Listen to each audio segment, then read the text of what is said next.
Alors, Christian Girondeau est venu sur ce plateau il n'y a pas si longtemps que cela. Vous aviez déjà abordé une critique du GIEC qui vous a valu une réponse du GIEC et qui, si j'ai bien compris, c'est à partir de votre venue sur ce plateau même que vous avez eu cette idée de faire cet autre livre. Racontez-nous cet autre livre, racontez-nous l'histoire. Effectivement, lorsque nous étions vus il y a quelques mois ici, j'avais parlé du GIEC et des mensonges du GIEC, en disant il y en a tellement, je ne sais pas par où commencer. Et cela m'a valu, 48 heures après, une dénonciation auprès du CSA, Conseil supérieur de l'audiovisuel. Je crois que vous aussi, vous étiez dans le coup, Yvan Rioufol. Toujours dans les mauvais coups. Pour quelqu'un qui avait dit des contre-vérités épouvantables sur une chaîne de grande écoute. Moi, j'espérais qu'il y ait une suite, mais le CSA n'a pas donné suite. Moi, j'aurais été très content qu'on se retrouve devant les tribunaux, puis là, on aurait pu parler. Et je me suis dit, finalement, puisque je suis accusé de mentir, moi, je vais dire la vérité telle que je la vois. Et j'ai écrit ce livre, Les 12 mensonges du GIEC. J'attends, et j'espère toujours que... Le GIEC ne vous a jamais invité pour confronter vos idées. Enfin, vous savez, comment fonctionne le GIEC? Le GIEC, c'est pas du tout ce qu'on croit. Tout le monde dit c'est un groupe d'experts. Bon, d'abord, dans le titre, le vrai titre en anglais, il n'y a pas le mot expert. Parce que c'est un clone de l'ONU.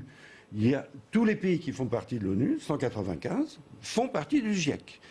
Et le GIEC, ça fonctionne avec des gens qui représentent les 195 pays. C'est eux qui ont le pouvoir. Et le GIEC... Alors, est-ce que ce sont des climatologues qui représentent les 195 pays? Évidemment, non.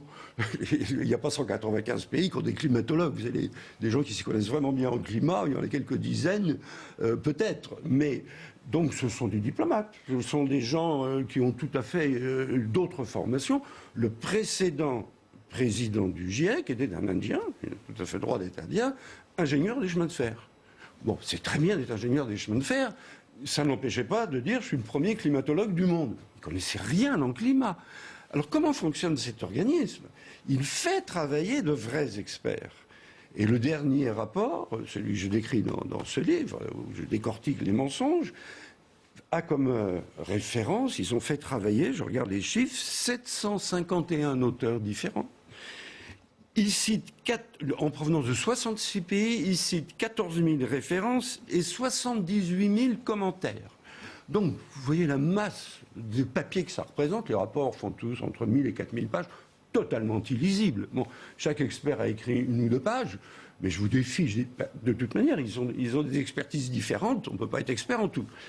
Et puis, une fois que vous avez cette masse de papier, ce rapport épais comme ça, les responsables du GIEC, cette fois-ci le bureau du GIEC, font non pas une synthèse, ils font ce qu'ils veulent. C'est-à-dire que généralement, ça n'a aucun rapport avec ce qu'ont dit les experts. Alors dites-nous, parce que le temps presse, dites-nous, quels sont, par exemple, vous nous dites qu'il y a 12 mensonges, quels sont les plus gros mensonges du GIEC? Écoutez, on ne peut pas en citer 12, hein, non. Petit long, je vais pas vous citer.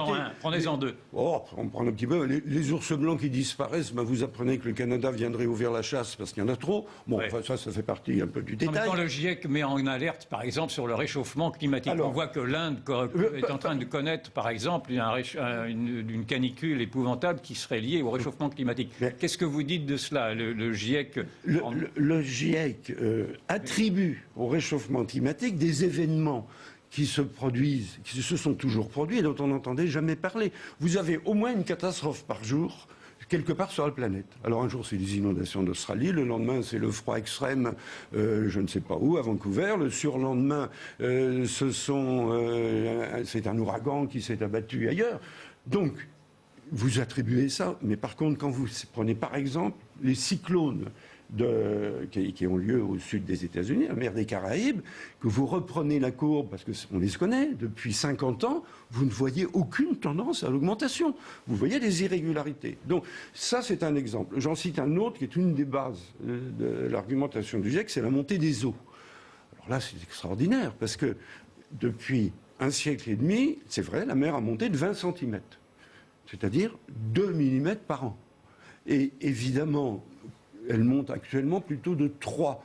Mais on s'aperçoit qu'elle montait déjà de 3, c'était les précédents rapports du GIEC qui le disaient, il y a 50 ans. Donc, et que nous dit le GIEC, on est menacé d'une hausse de la mer de 15 mètres.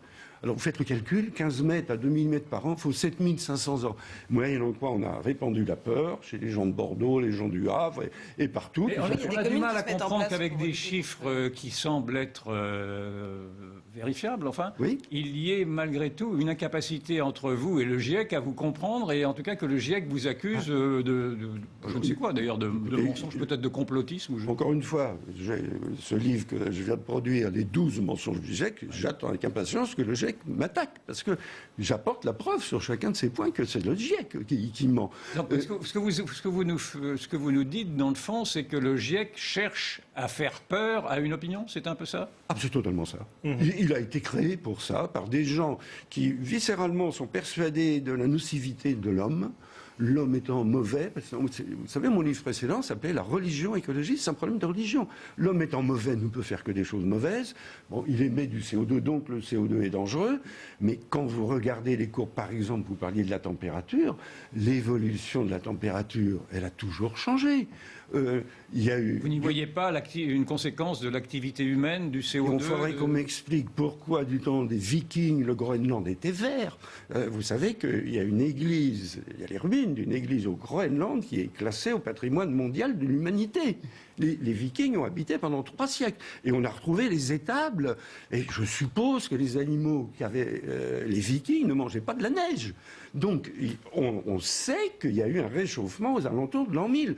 Il y a bien une pollution humaine, tout de même, non? Écoutez, aux alentours de l'an 1000, il n'y avait pas de voiture diesel, ça n'avait aucun rapport. Puis ensuite, on a traversé une période qui s'appelle petit âge glaciaire, qui a été étudiée par un historien qui s'appelle M. Leroy-Ladurie, que tout le monde connaît, et qui a montré qu'il y a eu 2 millions de morts en France, de morts de faim, parce que du temps de Louis XIV, il y a eu 2 étés de suite où le climat a été complètement dégradé. Et ce n'était pas l'homme. Donc il y a toujours eu des variations niées par le GIEC. Le dernier rapport du GIEC, tout le monde, enfin ceux qui le souhaitent peuvent le voir, vous dit qu'il n'y a pas eu de réchauffement en l'an 1000 et qu'il n'y a pas eu non plus de baisse de petit âge glaciaire. Autrement dit, c'est du mensonge. Et quel intérêt ? L'intérêt, c'est de faire peur. Ce sont des gens qui, viscéralement, sont persuadés que l'homme étant mauvais, ce que fait l'homme ne peut être que négatif, et qui font peur. Alors, vous avez des conséquences pratiques, là j'en dis un mot dans mon livre, qui sont tout à fait étonnantes. On nous dit, plus d'essence, plus de diesel, il faut des voitures électriques. Mais on n'a jamais regardé ce qui se passerait sur les autoroutes les jours de grand départ. Alors, je vais vous dire, quand vous avez 10 000 voitures à l'heure, ce qui est le cas sur l'autoroute de la vallée du Rhône. Une parenthèse, vous êtes l'inventeur de la ceinture de sécurité. Oui, je me connais un petit peu en voiture, un peu. Bon, en tout cas, c'est pas très difficile. 10 000 voitures à l'heure, il faut faire le plein d'électricité toutes les 2 heures. Bon, entre parenthèses, vous pourrez plus rouler à 130 km/h, parce que ça consomme beaucoup trop d'électricité, donc il faudra rouler à 100 km/h. Et puis vous vous dites, il faut combien de bornes de recharge ? Eh bien, dans chaque aire autoroutière, il faut au moins 1000 bornes de recharge. Si vous voulez recharger, si toutes les voitures sont électriques. Bon, voilà encore une des conséquences de décisions qui n'ont pas été pesées. Laurent Toubiana, vous Oui, je veux juste réagir sur la mécanique mise en place, cette mécanique de la peur qui a finalement un certain nombre de similitudes avec celle qui a été mise en place pour l'épidémie de Covid et pour, d'une manière générale, toutes les épidémies qui vont venir ou qui même sont passées. Parce que dans le passé, on a mis en place exactement le même type de mécanique. C'est de la mécanique sociale, si vous voulez. La peur permet, c'est un ressort majeur qui permet de soumettre finalement toute une population à un filet protecteur. Et ce filet protecteur peut être quelque chose du genre d'idéologie finalement, à peu près comme celle qui est mise en place ici, ou alors carrément l'acceptation de mesures qui sont absolument folles. Et d'ailleurs, des sociologues ont parfaitement étudié ce genre de mécanique.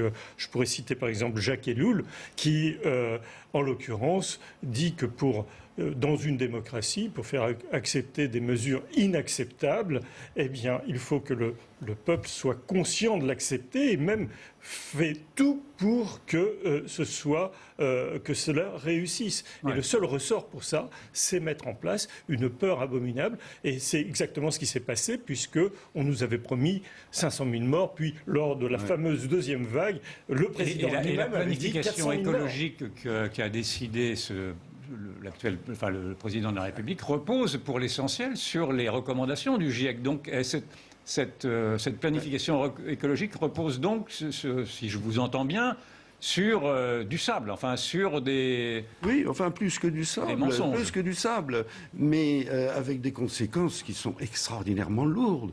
Toute l'industrie automobile européenne est en train de se transformer pour faire des voitures électriques qui ne pourront pas circuler sur les autoroutes. C'est absolument extraordinaire. On ne peut pas assurer leur recharge. Et ça, ce sont des centaines de milliards d'euros de dépenses. Il serait peut-être urgent que vous débattiez, qu'il y ait un débat plus national entre les certitudes du GIEC et les vôtres et celles de quelques autres sceptiques. Je ne comprends pas qu'il n'y ait pas eu ce débat essentiel. Mais nous l'avions déjà dit lorsque nous étions venus, nous sommes interdits par les médias. Ça fait partie de la peur que l'on a instituée. Donc ceux qui osent aller contre ce qu'il faut bien appeler une doxa, une espèce de théorie, sont forcément mauvais et méchants et veulent nuire. Donc ils sont interdits d'antenne. C'est Lysenko du temps de Staline. Les mécanismes étaient exactement les mêmes. Ceux qui contestaient les théories de Lysenko complètement absurdes, qui disaient que les végétaux allaient se multiplier si on les refroidissait, ils terminaient au goulag. Alors la grande chance, c'est pour ça que je suis là, c'est qu'il n'y a pas de goulag ni de bûcher, parce que je peux vous dire que j'en connais certains qui m'enverraient très volontiers au bûcher. Merci beaucoup. Merci Laurent Toubiana. Merci à vous Christian Girondeau, Véronique Jacquier, Yvan Rioufol. Merci à vous. C'était Face à Rioufol. Bon dimanche à vous. Bonne soirée et bonne fin de week-end.